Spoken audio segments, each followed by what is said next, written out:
Hey everyone, this is Steven here, back at it again with another video. In today's video, we're going to look at the top 10 hottest and coldest NFL football sports cards over the past 2 weeks. But before we get into that, if you enjoy this type of content and would like to see more in the future, please feel free to hit the like button and also subscribe. So now that we got all of that out of the way, we can get into the actual video here. The main goal and purpose of today's video is to take a look at some of the hottest and coldest NFL football sports cards over the past 2 weeks. So we're going to be looking at some of the cards that have gone up the most and also down the most within the NFL sports card market over the past 2 weeks. Now we are currently in week 17 of the NFL season. We're about 2 weeks away from the playoffs starting. The playoff picture is finally starting to shape up. And typically in the past, we do start to see some movements within the NFL sports card market heading into the postseason. And typically during the playoffs, if a team or a particular player really exceeds expectations, their cards tend to trend up. Whereas if a team or player does not live up to expectations or gets knocked out early or has poor performance or injury or anything like that, their cards typically trend down and pretty significantly. So I just wanted to take a quick look at how some of these cards and players have trended over the past 2 weeks to get a better understanding of what it's looking like heading into the NFL season. So for this, we're going to be using market movers, and I did add a couple filters to this. We're filtering on football only, so again, we're only going to be looking at NFL football sports cards for this. I also am filtering on grades, so we're only going to be looking at PSA 10s and also PSA 9s for this specific video. And I also did put a filter on the number of sales, which is 40 sales over the past 2 weeks. And then the last filter I put on this is rookie cards only. So I'm going to start off at the bottom here. We're going to start off with some of the cards that have gone down the most over the past 2 weeks. I have made quite a few of these videos in the past, and typically we see quite a lot of red in these videos and not a lot of green. However, for today's video, I have seen a lot more green and a lot less red, which I thought was pretty interesting heading into the postseason. But I'm going to get started off with players that have gone down the most over the past 2 weeks. Then I'm going to switch over to players that have gone up the most over the past 2 weeks.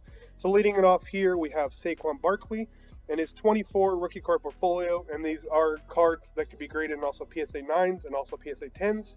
His 24 rookie card portfolio is down about 1%, so pretty flat for Saquon Barkley, who hasn't had the best season on the New York Giants. The offensive line is pretty bad, but he's been battling some injuries, just not an overall very good season for Saquon Barkley. In turn, his rookie cards are down about 1% over the past 2 weeks. Then we also have Baker Mayfield. His rookie cards are down about 2% over the past 2 weeks. Another player that has not had a very good regular season this year. I know he's been dealing with some injuries, but he did have a horrible game against the Packers, and overall just a pretty bad season for Baker Mayfield. His rookie cards are down about 2% over the past 2 weeks. Next up, we have Tom Brady, the GOAT here, and his rookie card portfolio is down about 3%. Probably nothing to worry about heading into the playoffs, as Tom Brady always seems to find ways to pull it off in the playoffs. But as of right now, his rookie card portfolio is down about 3%. Then we have Brandon Ayuk on the San Francisco 49ers.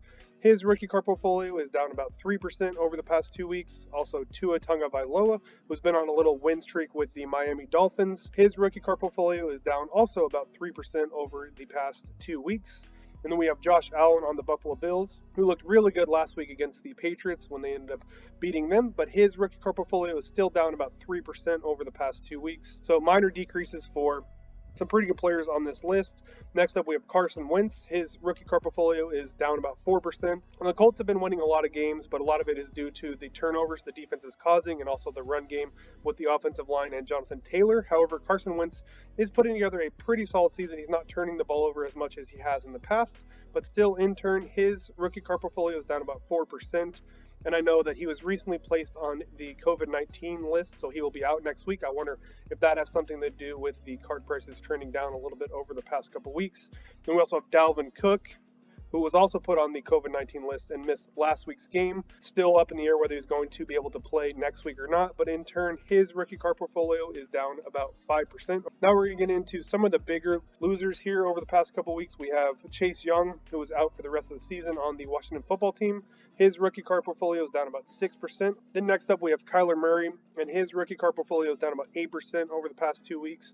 He's had a great start The Cardinals came out hot, and a lot of that was due to the performance of Kyler Murray. However, he's really cooled off ever since that injury, and I know that DeAndre Hopkins is also on the IR, so that could be impacting his play a little bit, as one of the top receivers in the league is currently out, but still his rookie card portfolio is down about 8% over the past 2 weeks. Then we also have a legend here in Peyton Manning, and his rookie card portfolio is down about 8%. And then we have Lamar Jackson. His rookie card portfolio is down about 13% over the past 2 weeks. The Ravens have really been struggling over the past couple weeks. They have a lot of injuries on the defense, and Lamar Jackson has actually been out for the past couple weeks with an ankle injury. In turn, his rookie card portfolio is down about 13%. And the biggest loser, or the card and player that has gone down the most over the past 2 weeks, is actually Mac Jones, and his rookie card portfolio is down a whopping 37% over the past 2 weeks. Now, a lot of that has to do with the fact that his cards shot up really high and really fast when the Patriots went on that little winning streak. Some of that was due to Mac Jones, but a lot of it had to do with the run game and also the defense. However, over the past couple games, the Patriots ended up losing to the Bills and also the Colts. And Mac Jones has been playing okay in those games, but not great.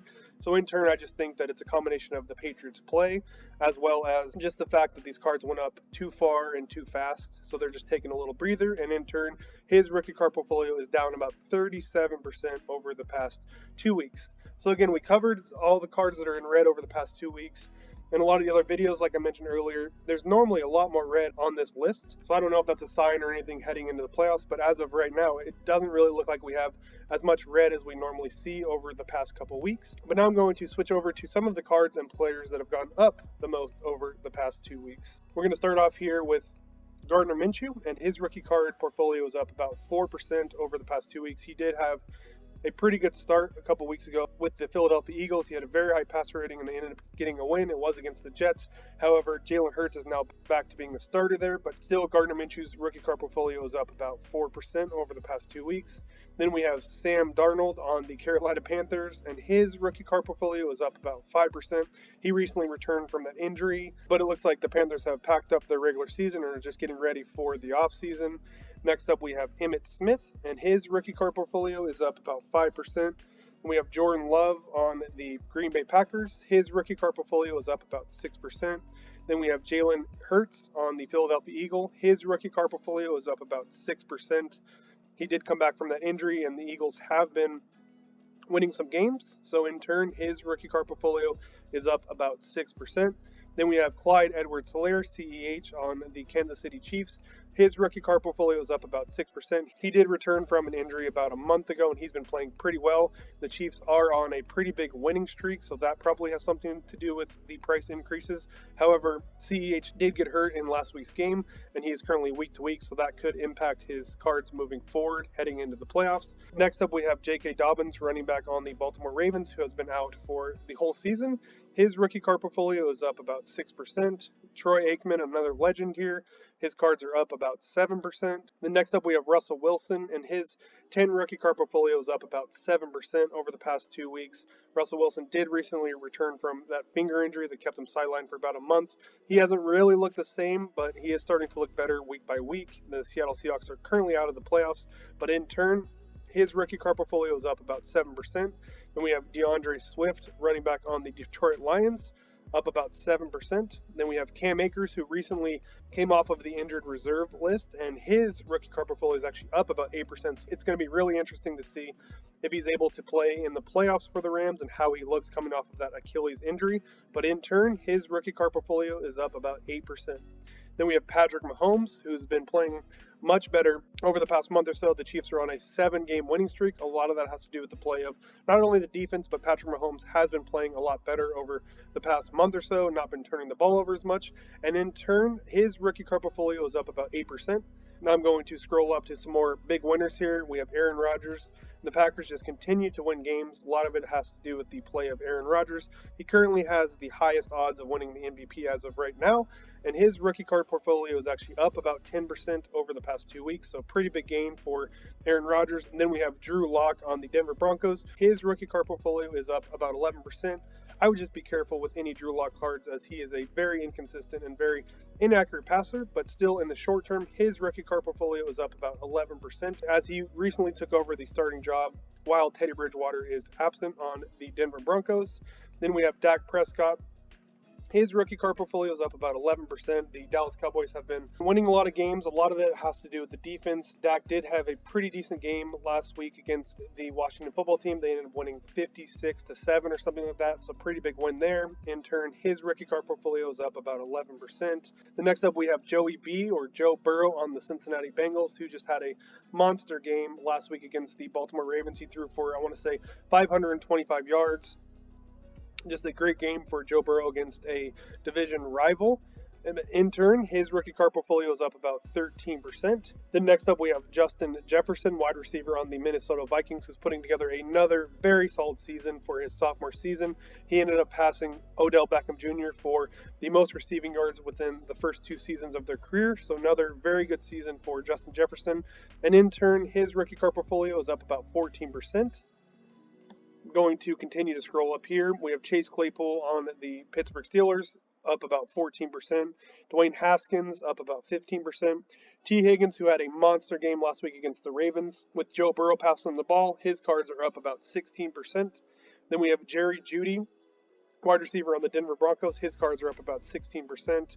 Then we have Jonathan Taylor, running back on the Indianapolis Colts, who continue to win a lot of ball games as of late, but his rookie card portfolio is up about 17%, which is really not surprising with the way he's been running the ball as of late. Then next up we have Josh Jacobs, running back on the Las Vegas Raiders. His rookie card portfolio is up about 17%. Now we're getting into some of the biggest winners over the past 2 weeks.